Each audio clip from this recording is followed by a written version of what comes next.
Hello friend, अभी अभी हमने देखा कि हमने अपनी इस एग्जिस्टिंग टेबल को किस तरह से दो अलग अलग टेबल में स्प्लिट किया।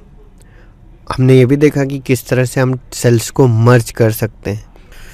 अब यहाँ पर टेबल की हम बात कर रहे हैं तो टेबल के अंदर कुछ सॉर्टिंग भी होती होगी। जैसा कि अगर आप में से किसी ने अगर एक्सेल को यूज़ किया है तो आपको पता होगा कि हम टेबल के अंदर डाटा को सॉर्ट भी कर सकते हैं। वो सारी चीज़ें भी यहाँ पर हम कर सकते हैं इन दिस वर्ड। तो हम देखते हैं कि अगर सपोज़ यहाँ पर हमारे पास जो भी नेम्स हैं या जो भी क्वांटिटी है या जो भी एरिया प्लांटेड है, अगर मुझे इन डाटा को सॉर्ट करना है, सपोज़ मैं ऐसे चाहता हूँ कि जो सबसे ज़्यादा प्लांट हुए ट्रीज़ हैं वो सबसे पहले आ जाए और उसके साथ उसका नाम भी फॉलो करें। मतलब कि सिर्फ ऐसा ना हो कि सिर्फ क्वांटिटी वाला कॉलम ही यहाँ पर शो हो, बल्कि जैसे जैसे अगर सपोज़ 31 पे आता है तो अपने आप तुलसी प्लांट जो है वो सबसे ऊपर चले जाना चाहिए। तो ये हम कैसे मैनेज कर सकते हैं, आइए हम देखते हैं। सबसे पहले मैं अपनी पूरी टेबल को सेलेक्ट कर लेता हूँ। सेलेक्ट करने के बाद जैसे ही मैं अपने लेआउट टैब में जाता हूँ तो यहाँ पर राइट साइड में हमें एक ऑप्शन दिखता है सॉर्ट। सॉर्ट के ऊपर माउस रखते हैं तो वो बताता है arrange the current selection in alphabetical और numerical order. This is especially useful if you are trying to organise data in a table. मतलब जब भी आप अपने डाटा को ऑर्गेनाइज करना चाहते हो या एक प्रॉपर स्ट्रक्चर्ड में दिखाना चाहते हो तो उसके लिए हम यूज़ करते हैं सॉर्टिंग। फॉर एग्ज़ाम्पल मैं सॉर्ट पे अभी क्लिक करता हूँ। जैसे ही मैं सॉर्ट पे क्लिक करता हूँ तो आप देख सकते हैं यहाँ पर आ गया किस कॉलम के हिसाब से सॉर्ट करना है, नंबर ऑफ़ ट्रीज से, क्वांटिटी से या एरिया प्लांटेड से। मुझे क्वांटिटी से करना है। जैसे ही मैं क्वांटिटी क्लिक करता हूँ आप देख सकते हो राइट साइड में टाइप में अपने आप नंबर आ जाता है। एक बार हम नेम ऑफ ट्री को करते हैं तो यहाँ पर टेक्स्ट आ जाता है, क्वांटिटी को करते हैं तो नंबर आ जाता है। सो बाय डिफ़ॉल्ट ये आपके डाटा के हिसाब से अपनी वैल्यू या टाइप को मैनेज कर लेता है। सो अगर मैं यहाँ से मैनुअली सेलेक्ट भी करना चाहता हूँ तो मैं कर सकता हूँ कि वो कौन सी वैल्यू है, क्योंकि अभी ये नंबर्स हैं।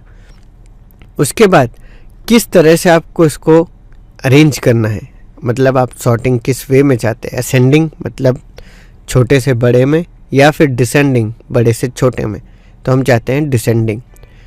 वर्ड के अंदर एक्सेल के जैसे ही आप मल्टी लेवल सॉर्टिंग भी कर सकते हो, यानी कि अगर आपने पहले क्वांटिटी से सॉर्ट करा लिया उसके बाद आप कोई और फील्ड से भी सॉर्ट कराना चाहते हो तो वो भी आप यहाँ पर कर सकते हो।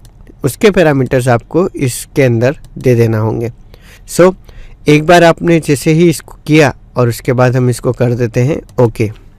जैसे ही मैं ओके करता हूँ अपने आप जो मेरा तुलसी प्लांट था वो सबसे टॉप पे चले जाता है और बाकी सारे जो हैं वो एक डिसेंडिंग ऑर्डर में यहाँ पर अरेंज हो जाते हैं।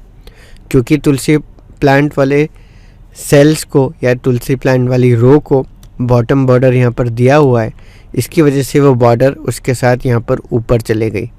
तो एक बार हम इसको सेलेक्ट करते हैं और हमारे डिज़ाइन टैब में जाते हैं और बॉर्डर के अंदर इसको सिर्फ आउटसाइड बॉर्डर रख देते हैं। अब ये तुलसी की वाली बॉर्डर हटानी है तो इसको सेलेक्ट करके बॉर्डर्स में बॉटम बॉर्डर हटा देते हैं। तो अब हमारा टेबल यहाँ पर कुछ अच्छे से दिख रहा है, जिसमें हमारे पास डाटा जो है वो सॉर्टेड है 30, 15, 10। अब सपोज़ मैं 10 को कर देता हूँ 12। और अब हम जाके वापस से अगर हम देखते हैं तो हम इसको करते हैं सॉर्टिंग, लेआउट्स में जाते हैं, सॉर्ट करते हैं यूजिंग क्वांटिटी और नंबर्स। तो जैसे ही मैं ओके करता हूँ आप देखिए यहाँ पर हो गया 30, फिर 15, फिर 12, फिर 10, फिर 2। यानी कि डिक्रीजिंग ऑर्डर में अपने आप आपका पूरा डेटा, सिर्फ क्वांटिटी ही नहीं बल्कि पूरा डेटा यहाँ पर उस वे में अरेंज हो जाता है। सो इस तरह से आप सॉर्टिंग को यूज़ कर सकते हैं अपने माइक्रोसॉफ्ट वर्ड के अंदर। बस यहाँ पर आपको किस सेल के या किस कॉलम के थ्रू सॉर्ट करना है। अगर आपका मल्टी लेवल सॉर्टिंग है तो पहले उससे सॉर्ट होने के बाद सपोज़ मुझे नेम ऑफ ट्री से करना है तो वो भी आप यहाँ पर कर सकते हैं। तो अपने आप आपका डेटा जो है वो पूरी तरह से सॉर्ट हो जाएगा।